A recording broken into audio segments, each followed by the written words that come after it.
Halos ibang pamasahe na rin kahit sa jeep. Minsan 9 pesos, minsan pagbigay ka 10 piso, minsan wala na rin sukli. Elderly couple Norma and Ben also welcome the news extending MRT's free ride program until May 30th. Makakatulong po sa ating mamamayan yan kasi nga dahil mahirap yung buhay natin, pabor sa mga tao. Tutuwa kami sa mga nagaganap ngayon dahil libre. Kahit pa konti-konti. The MRT3 management says over 7 million passengers have benefited from the free ride program since its rollout on March 28.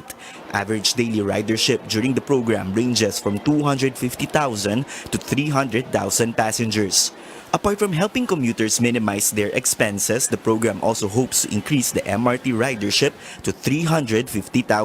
Yan po ay makakatulong, no, para doon na maisaman natin ang konting gastusin natin dahil tumataas ang ating mga presyo ng bilihin. And at the same time, makita nyo rin po yung diferensya ng MRT3 matapos ang rehabilitation program natin. At pakiusap lang po natin ay continue nating sumunod sa mga health protocols. Yan naman po ay para rin sa inyong aming mga suking pasahero at para rin po maiwasan natin yung pag-spread ng COVID-19. So far, the fully rehabilitated MRT has no record of unloading incident according to its general manager. Commuters can avail of the free ride program using their beat cards or by requesting a single journey pass from the ticket counters. The MRT3 management vows to continue implementing health COVID-19 amid its implementation of its free ride program. Meantime, random antigen testing will still be carried out in select MRT stations. Tristan Odalo, CNN Philippines.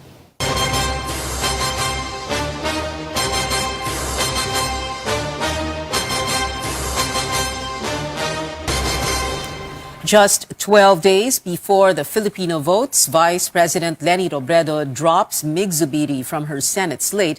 Robredo spokesperson Barry Gutierrez says Zubiri's open endorsement of another candidate led to the decision. Manila Mayor Isko Moreno vows not to implement any more COVID-19 lockdowns if he wins the presidency. Moreno says the tourism sector needs to bounce back from pandemic losses and the country should prepare amid rising global infection. Hindi ako magla-lockdown. Why? 2 years is enough. 2 years is enough for us to understand COVID. That there is a cycle of surge. May pagtaas, may pagbaba. May paglakas, may paghina. But what matters most is we should prepare. Speaking in the city of Ormoc, Senator Ping Lacson said there is no need to expand the mandate of the Presidential Commission on Good Government, or PCGG, which was created to go after the ill-gotten wealth of the family of the late dictator Ferdinand Marcos. Kung gagawin i-expand, meron man tayong PACC na, di ba? Presidential Anti-Corruption Commission. And meron tayong Ombudsman, meron tayong Sandigan Bayan. Well, anybody who becomes president can create by way of an executive order kung ano yung agency na gusto i-create to address specific problems or issues. Bongbong Marcos is worried about what he says are the complex changing stories on the data security breach involving Smartmatic. Over the weekend, authorities arrested 3 hackers who were supposedly behind the Smartmatic breach and manipulate election results. Nung una, wala. Tapos sabi nila, may nagdala ng computer. Tapos dahan-dahan, nung may nakita na naman, may security breach nga, pero hindi importante yung mga nakuhang impormasyon. Tapos lumalabas sa dark web, yung impormasyon na kinuha, it's not unimportant. So, these are the things that I worry about. And these are the things that tinututukan namin to make sure na hindi na maulit at hindi na wala nang gagawin, walang mababawasan na ang possibility na malapit na panraya. Marcos insists he was cheated in the 2016 vice presidential race, even if the Supreme Court already junked his poll protest against Robredo. Our exclusive one-on-one series of interviews with presidential candidates continues. Speaking to our senior correspondent and anchor Ruth Cabal in private, Bongbong Marcos shared some details of his personal life from childhood to his wife and the role of his mother in his campaign. Rex Remito has details. Liza Araneta Marcos is showing up more in the campaign rallies of her husband Bongbong. Bongbong gives a hint on what will be Liza's role in his administration should he win the presidency. Ayaw na ayaw niya nasa public capacity. She wants to be independent in a sense now. She's working privately to help the educational systems. Bongbong also answered the question on whether or not his mother Imelda was the one who pushed him to pursue his presidential bid. Bongbong also says his mother wants to campaign for him but they want her to stay home due to the pandemic. Sasabihin nila, ano, si mami tawag ng tawag. Kasi daw yung shirt mo hindi nakabuton o yung mikropono. Conscious siya sa ganyan. So, yes, she's very, very, very involved in everything that we're doing. But the decision was mine. I really have to say that the decision was mine. Bongbong revealed he was avoiding politics when he was young and he wanted to be an astronaut or musician. But it seems he is fated to enter politics. You would always say na malaking influence ng dad nyo and your mom. Pero meron po ba kayong differences with your father or can you remember a time na you had a disagreement? No. He's the boss. You don't disagree. If he tells you to, because he's always right anyway. As far as our situation, hindi naman nagkakamali yun. Hindi naman magbibigay ng bad advice yun. Marcos also admits he lived a comfortable life in Malacanang. He was only 8 when he first resided at the palace. You're a little spoiled when you're in the palace because anything, especially as a kid, I remember the first night that we spent there. It was New Year's Eve and we were allowed to stay up late, kami mga bata. Somebody came in and said, "Is there anything you want?" And nagtinginan kami. And said, "Is there anything you want?" And nagtinginan kami. Sa amin, yung pinakamalaking treat sa amin, fried chicken Fried chicken, hingit na yung fried chicken.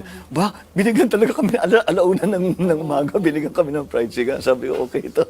Marcos said his parents were always telling them that all the things that they have are from the people, something that they need to work hard for and give back to them. Rex Remitio, CNN Philippines. Tonight at 8, Isko Moreno meets with our senior anchor, Pinky Webb, in private. The Manila mayor shares his experiences on the campaign trail as well as his plans should he lose the race. Sometimes you get frustrated, sometimes you're in jubilation. It's a daily thing, no? Talagang hindi siya pare-pareho everyday. Hindi naman ako mawawala ng loob pagka wala na ako sa gobyerno. I look for another purpose in life. But if you want get things done, that is me. I may not be the perfect fit to the presidency. But when I work, I put my heart on it. CNN Philippines also caught up with presidential hopeful Manny Pacquiao. Catch that in private conversation tomorrow, also at 8 in the evening.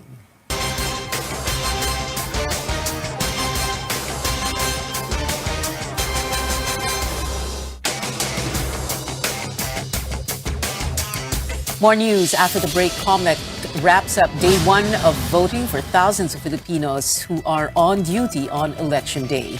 And we take you to El Nido in Palawan, where tourists prove that it is more fun in the Philippines.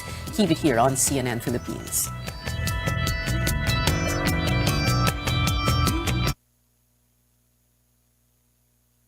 Nalawak, mas pinalakas. RPN sa iba't ibang mga lalawigan. DZRL Bataan, DZTG Tuguegarao, DZBS Baguio, DZKI Iriga, DYKB Bacolod, DYKC Cebu, DXKS Surigao, DXKD Dipolo, DXKO Cagayan de Oro, DXKT Davao, DXKP Pagadian, DXXX Zamboanga, DXDX General Santos. DWIZ 882 Manila at RPN Provincial Stations. Kini ang RPN, Radio Philippines Network, Istasyon DXKP, 1377 kHz sa dial sa inyong mga radyo. Nagsibya gikan sa dakbayan sa Pagadian, DXKP AM. Your talk station. Kini Pagadian.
Welcome back. Beginning today until Friday, select members of the military, police, and media, as well as teachers with election-related duties, may cast their ballots some 2 weeks ahead of other voters.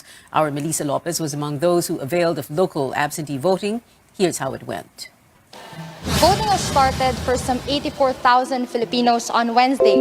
Here at the COMELEC National Capital Region office, nearly 1,000 media workers are expected to vote in 3 days. They are the first to vote in the country for the May polls. At 8 a.m., members of the Special Electoral Board composed of COMELEC employees opened the 3-day local absentee voting.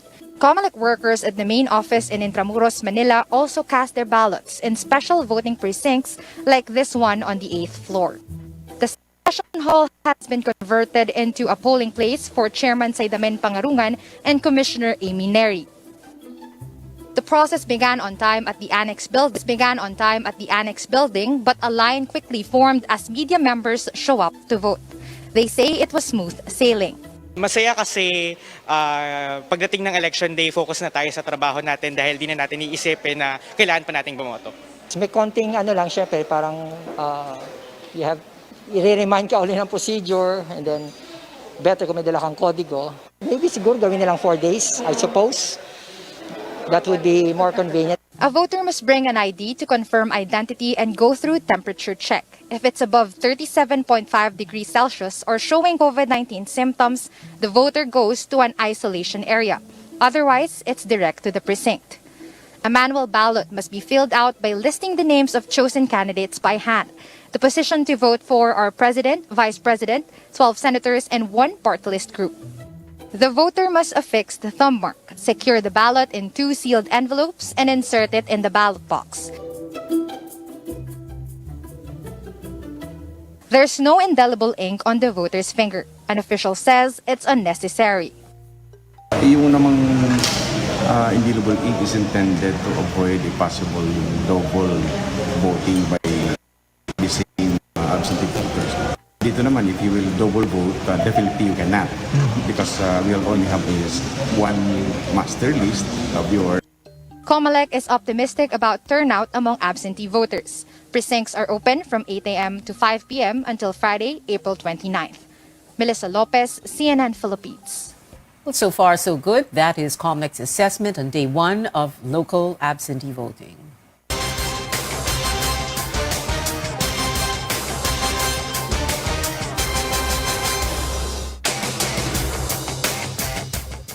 Top tourism experts from around the world are taking notice of how fast the travel industry is picking up. What makes Philippine tourism stand out after all this time? Senior correspondent Lois Calderon shows us the answers as she takes us to one of the world-class island destinations in the country.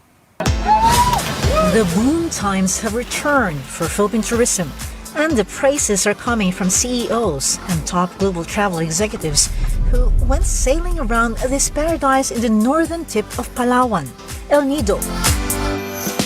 El Nido's vast stretch of lagoons offered the VIPs a kayaking experience they say is different in that these coastal lagoons are sheltered by tall limestone cliffs that easily rival Thailand.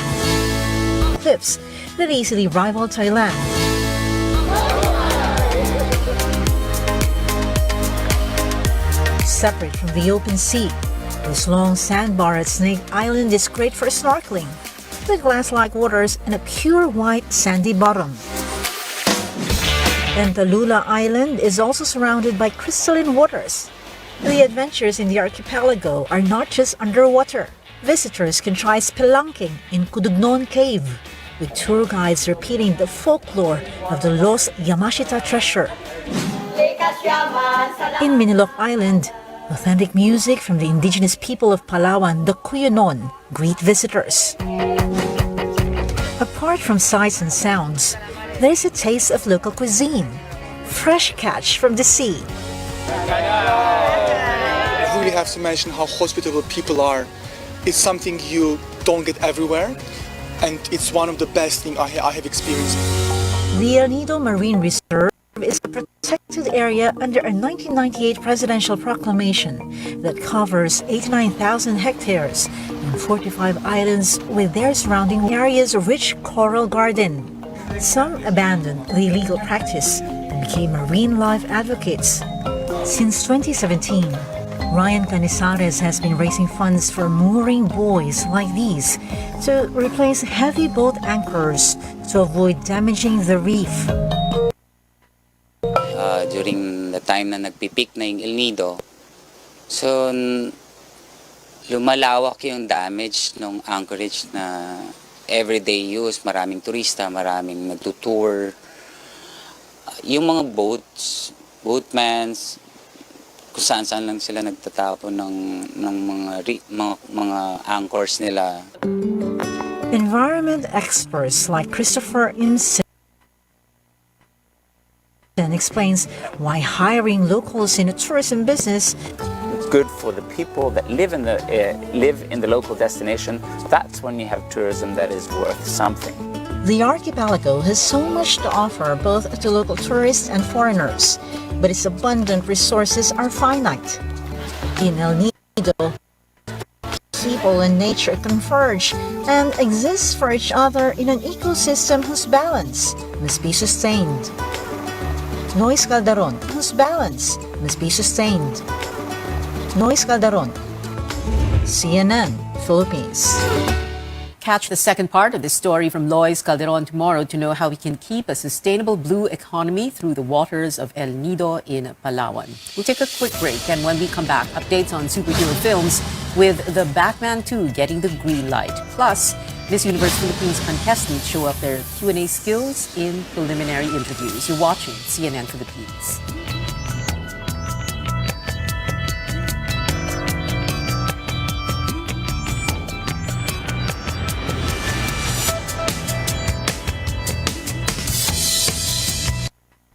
Mas pinalawak, mas pinalakas. RPN sa iba't ibang mga lalawigan. DZRL Bataan, DZTG Tuguegarao, DZBS Baguio, DZKI Iriga, DYKB Bacolod, DYKC Cebu, DXKS Surigao, DXKD Dipolo, DXKO Cagayan de Oro, DXKT Davao, DXKP Pagadian, DXXX Zamboanga, DXDX General Santos, DWIZ 882 Manila at RPN Provincial Stations. Kini ang RPN, Radio Philippines Network, Istasyon DXKP, 1377 kHz sa dial sa inyong mga radyo. Nagsibya gikan sa dakbayan sa Pagadian, DXKP AM. Your talk station. Kini Pagadian.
After 2 long years, we finally get to enjoy a summer with eased COVID-19 restrictions.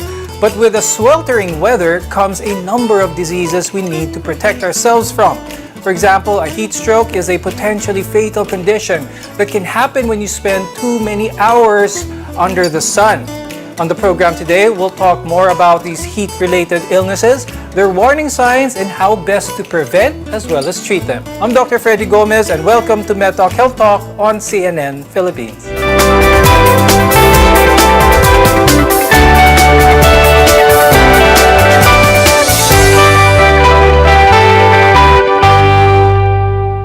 The Department of Health warns against a number of conditions amid the rising temperatures this summer season.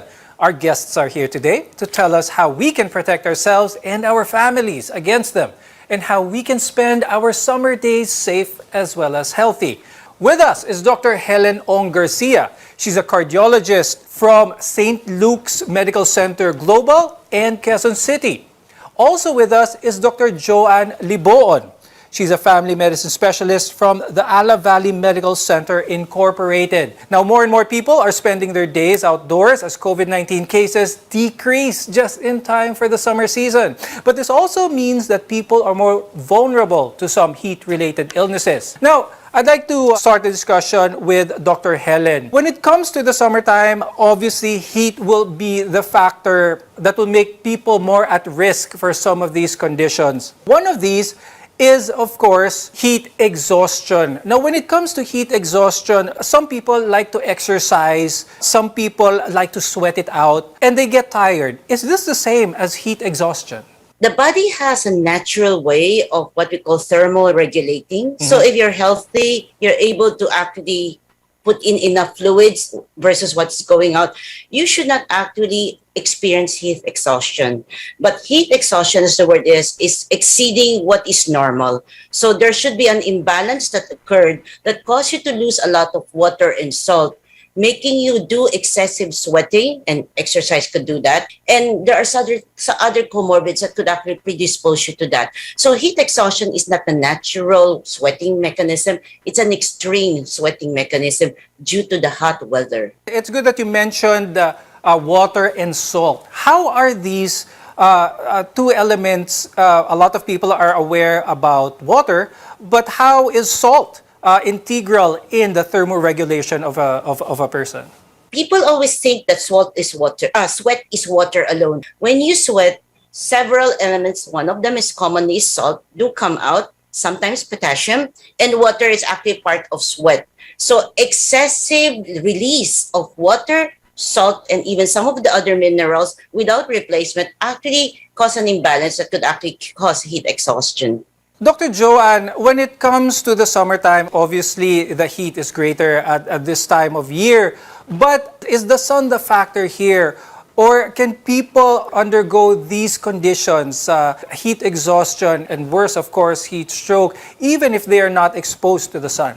Additional with the heat exhaustion, it develops over several days because of the exposure, too much exposure sa sun, isa pa rin yung unbalanced replacement of the the fluid loss in the fluid intake. Yung problema din yung what is lost in our body na fluid at gano'n din kadami pumapasok sa katawan natin. Isa din yung fact yung fluid na intake natin na pwede mag-cause ng exhaustion po. Since binanggit nyo yung fluid intake, Dr. Joanne, when it comes to fluid intake, ano yung pinakamagandang fluids na dapat nasa loob ng katawan, especially kapag mainit na ang panahon?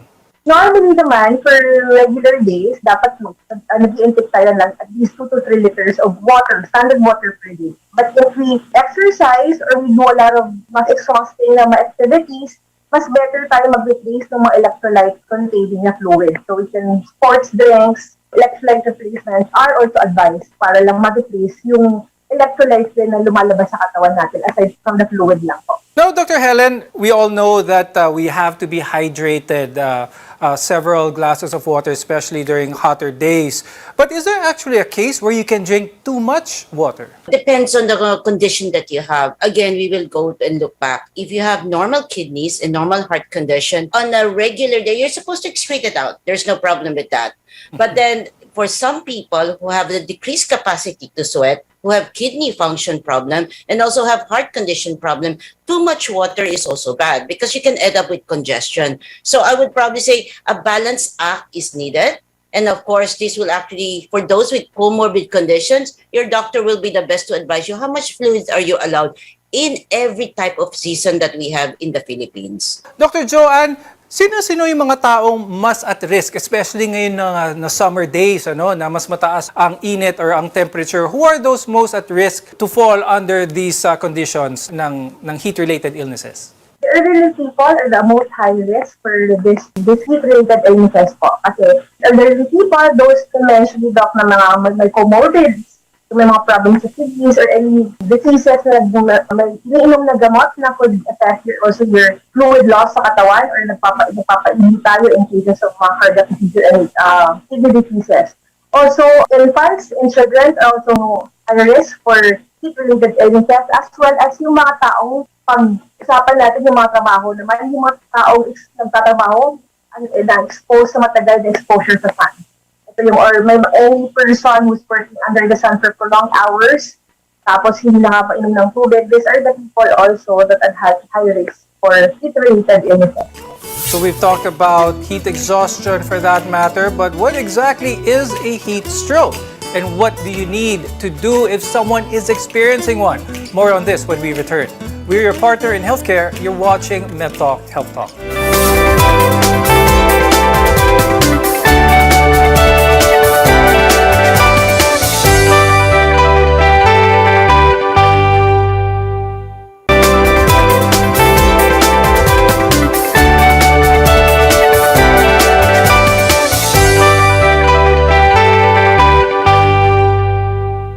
I'm Dr. Freddy Gomez and welcome back to MedTalk Health Talk, where caring is our calling. In a tropical country like ours, where many of us are exposed to long hours under the sun, under the heat, we're more vulnerable to a number of heat-related illnesses. One of the most serious ones is heat stroke. Dr. Helen, could you tell us what exactly is heat stroke? Paano umaabot sa ganitong condition? Heat stroke is one of the most dreaded phase of heat-related illnesses because we do have so simple, all of us are under the sun, all of us are actually exposed to hot environment. So the simplest is the one yung nagkaka-sunburn, nagkaka-rashes, or sometimes nagkakaroon ng heat cramps when you actually exercise under a very hot condition. And those are considered mild. Heat stroke is the severe one, wherein when you actually have an imbalance in the thermal regulation because of the severe heat that your body generated, you actually reach 39, actually 40 degrees in some literature. And after which, you actually have confusional states. You are, para ka na-stroke eh. My husband had heat stroke. So that's why I can see that it's something that you cannot detect immediately. You have confusional states. Some people actually lose consciousness. They're very hot. And some people actually develop seizures. And they are actually very scary. And the only way that you can deal with heat stroke is to bring them to the hospital. Dr. Helen, is time a factor here? Is time of the essence kapag heat stroke na ang pinag-uusapan? And could you talk more about yung mga simptomas, some of the red flags that a person might exhibit kapag malapit na siya or nasa heat stroke stage na siya? So the temperature per se is one. Number two is perhaps yung nga sinasabi ko, headache, nausea, vomiting, or kaya weaknesses. And subsequently, it's actually a little bit alarming now when they actually reach heat stroke. Because at the time when they reach heat stroke, confused na sila. They actually cannot recognize, they could bump into walls, and you bring them to the hospital. What are the first aid you should do? Lower the temperature. Give a little bit water kung kayang i-tolerate. Try to wipe until we can lower the temperature about 38 degrees. A little bit of ice or pack ice on the, sa singit, sa kilikili. Those are the things we can do to actually as first aid for heat stroke or heat exhaustion. Pwede bang at risk ang isang tao for heat stroke? Kahit na wala siya sa ilalim ng araw, hindi siya naglalakad sa labas.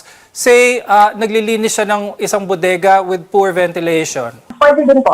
Poor ventilation, low humidity na lugar, pwede din yung prone. Pag pangit ng ventilation, pag sobrang init, na ganun pa din, it could also lead to exhaustion or heat stroke. So it's very important actually pag sinasabi na hindi naman natin alam yung agad hindi natin ma-detect. It's very important na alam natin or may idea tayo kung ano nangyari prior dun sa nangyari sa pasyente na either wala ng malay or nahilo or biglang tumaas ng temperature.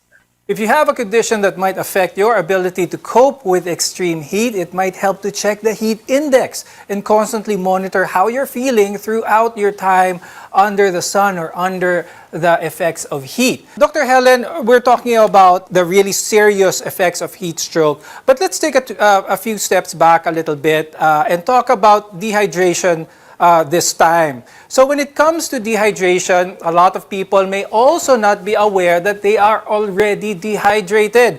Kumbaga, umiinom lang sila ng tubig kapag nauuhaw. Is this a good practice to do?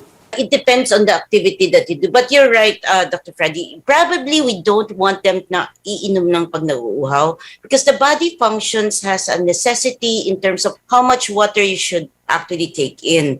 And then if thirst comes in, it means you are already lacking. So the 6 to 8 glasses of water is best to be maintained for the normal individual. Now, if you have work that actually entails exposure to high humidity or high heat, or even under the sun, and coal mining, yung mga minero natin, those who work in kitchens that are in high heat, probably those who actually are working in the construction that are under the sun and probably under high heat too. They maybe have to increase the hydration they have to replace what was lost in the sweat and also what was evaporated due to their exposure to the heat. Now, Dr. Helen, can dehydration also be seen probably in other things like the color of someone's urine? Is this could the color of someone's urine be a telltale sign of their level of dehydration? Let's put it this way. Normal population, those with no comorbids, color of urine is actually a very good parameter to see because as long as you're hydrated, it should be light yellow, clear, hindi siya cloudy. But if, for example, you're dehydrated, automatically it becomes more cloudy and a bit darker. It might be a little bit on the orange side or a little bit on the coppery side, and you'll be a little bit worried. The amount of urine also matters because your urine is determined by the amount of fluid that you take in. So if you see that you are actually not urinating at all, you might need more fluids. You might not be giving your body enough fluids to actually replace what should be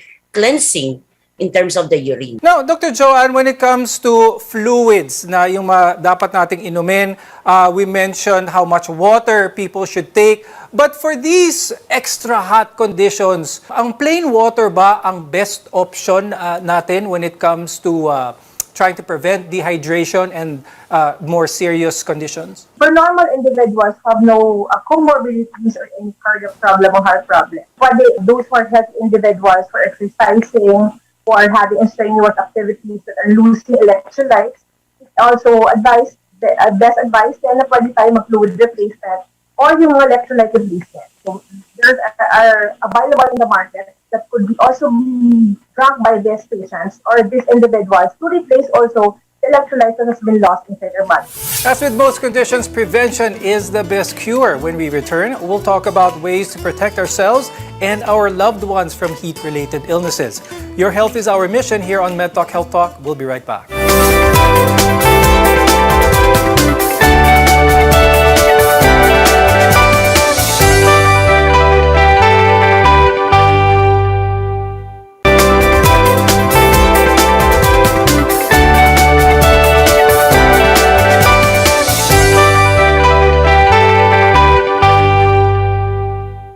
I'm Dr. Freddy Gomez, and this is MedTalk Health Talk. Over the last few months, the Philippines experienced a record high heat index in some parts of the country. And as we brace for even hotter weather, there are steps we need to take to protect ourselves from heat-related illness. Nowadays, we need to practice proper hygiene and wear masks to protect ourselves from COVID-19. Dr. Joanne, but what precautions can we take to prevent heat-related illnesses naman? Very important always, we should go out in the sun pag hindi masyadong sobrang mainit. Very important din yan. Isa din sa bagay is we have to protect ourselves. So, sa panahon ng init, we advise people na before lumabas ng bahay, dapat very comfortable yung clothes, hindi sobrang mainit kasi pwede din yung mag-cause additional na fluid loss. Pwede tayong for aside doon sa heat exhaustion or heat stroke, pwede din tayo magka-heat rash, magka-sunburn, so it's better that we use an umbrella, meron tayong wide brim hats, and very important pag lumalabas tayo, we make sure it exposed tayo sa under sun, dehydrate ourselves well enough. Now, Dr. Helen, summertime, a lot of people are out doing their sports, out and about, and one popular drink during these times while doing sports is the sports energy drink. What are some of the risks that these who use sports energy drinks during high heat environments, what should they know or what should they watch out for that matter? I like to qualify those two types of drinks that actually athletes do drink when they actually conduct sports. One is the sports energy drink, which I think contains some stimulants and those to boost energy. The others are actually what we call electrolyte balanced drinks, and they are available in the market, for which they are fashioned so that they could sustain your hydration during the exercise. Those are two different things. For energy boost drinks that are meant to improve your activity by stimulants, I would probably say no, if you are actually not used to it, because in the first place, they could increase your heart rate. And when your heart rate increases, so does your blood pressure. Your heat and generating capacity of the body also increase, making you more prone to sweat, making you more prone to a high heat energy condition, and therefore to heat stroke if you don't hydrate well. What about those who enjoy an alcoholic beverage? While this may be refreshing, does this put an undue stress to the body, to the heart? They're not actually a very good combination. The weather, the alcohol, and the exercise. Because you dance. That's what you do in Boracay, right? Because your thermoregulatory, the ability of the body to adjust your body fluid is affected by alcohol. Number two, it could mask some symptoms. I mentioned headache is one of the symptoms, sometimes confusional states, if you're actually undergoing a heat stroke. So that's why we don't really advise you to actually take a lot of alcohol under hot weather, not unless you hydrate well. And again, pre-planning. I'm not saying don't enjoy, but pre-plan. Make sure you know that alcohol makes you sweat more, makes you do a lot of things more, and it could mask some symptoms. So make sure you're hydrated. With these precautions, there's no reason we can't enjoy the summer season safely. Thank you, cardiologist Dr. Helen Ong Garcia and family medicine specialist Dr. Joanne Libon, for being with us today. We appreciate your time and your insight. But before we end, did you know that a 2021 study found that children's screen time increased during the pandemic? From an average of over 2 hours per day, it has now increased to an average of nearly 6 hours. In 2020, the Department of Health warned that students may experience mental and physical health concerns related to increased screen time, such as fatigue, headache, lack of motivation, avoidance, and procrastination. While online classes have become the norm, Andre Felix shows us a smart learning solution that will help young learners study better without compromising their health. Let's watch this.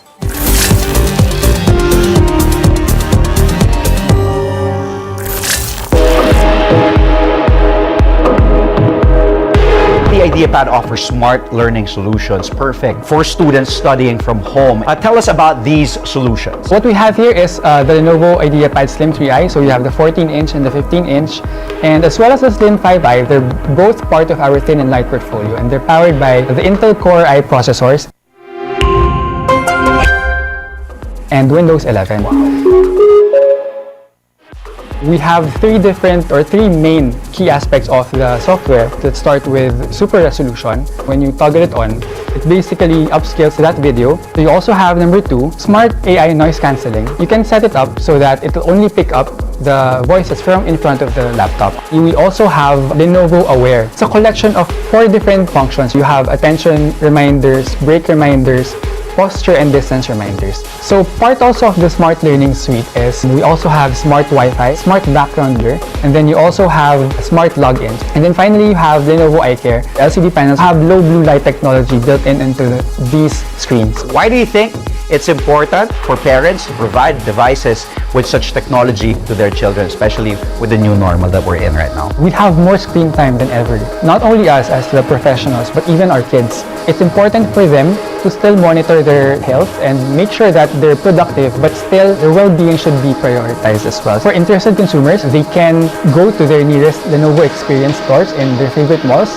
They can check out Lenovo Philippines official page in Lazada and Shopee. As we adjust and continue to cope with the new normal, the Lenovo IdeaPad Slim 3i and the IdeaPad Slim 5i can be the learner's companion as they realize their full potential.